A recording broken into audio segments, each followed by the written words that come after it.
সাবেক প্রধানমন্ত্রী শেখ হাসিনা এখন ভারতে।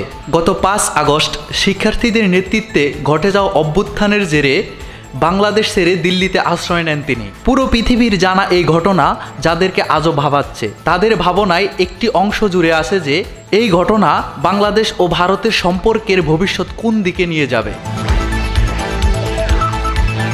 শেখ হাসিনাকে থাকতে দিয়ে বাংলাদেশের নতুন সরকারের সঙ্গে ভারতের কূটনৈতিক সম্পর্ক কেমন দাঁড়াবে, তাই নিয়ে চলছে বিভিন্ন জল্পনা কল্পনা ও বিশ্লেষণ।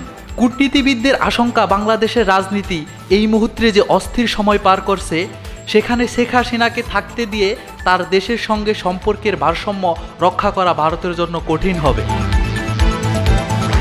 বাস্তবতা কি আসলেই তাই?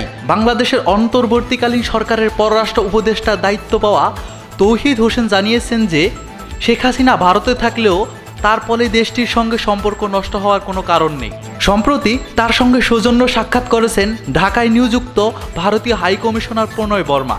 অন্তর্বর্তীকালীন সরকার প্রধান উপদেষ্টা ডক্টর মোহাম্মদ ইউনূসের শপথ গ্রহণের পরেই তাকে শুভেচ্ছা জানিয়েছে ভারতের প্রধানমন্ত্রী নরেন্দ্র মোদী। একে কি বাংলাদেশের কাছে ভারতের নতজানু হওয়ার মনে হচ্ছে? এখনই এমন ভাবার কারণ নেই। দুই দেশের ভবিষ্যৎ সম্পর্ক নিয়ে প্রশ্ন তোলার কারণটি এখনও শেখ হাসিনাই, এবং কারণটি তার ভারতীয় অবস্থানের দেশটির পররাষ্ট্রমন্ত্রী এস জয়শঙ্কর, পররাষ্ট্র মন্ত্রণালয় এবং জাতীয় নিরাপত্তা উপদেষ্টা অজিত ডোভালের কার্যালয়ের মধ্যে ঢাকা নিয়ে আপাতত স্পষ্ট সিদ্ধান্ত নেওয়ার লক্ষ্য দৃশ্যমান নয়।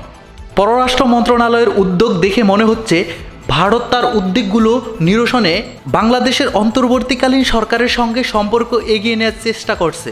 অন্যদিকে এই কয়েকদিনে শেখ হাসিনার সঙ্গে সরকারিভাবে যোগাযোগ চালিয়ে যাচ্ছেন অজিত ডোভাল। ১৭ই আগস্ট বাংলাদেশের অভ্যন্তরীণ রাজনীতি নিয়ে শেখ হাসিনা যে দীর্ঘ বিবৃতি দিয়েছেন, তাতে ভারতের অনুমোদন ছিল বলে ভারতীয় সংবাদ মাধ্যমে বলা হচ্ছে। শেখ হাসিনাকে রাজনৈতিক আশ্রয় দেওয়ার কথা ভারত সরকারিভাবে ঘোষণা করেনি। তিনি ভারতের পৌঁছানোর পর দেশটির সচিবালয়ে সাউথ ব্লক থেকে জানানো হয়েছে তিনি যতদিন চাইবেন ভারতে থাকতে পারবেন, অন্য কোনো রাষ্ট্রে যাওয়া ও তার উপরেই নির্ভর করে। ভারতের ঘোষিত বক্তব্য, শেখ হাসিনা ভারতের বন্ধু।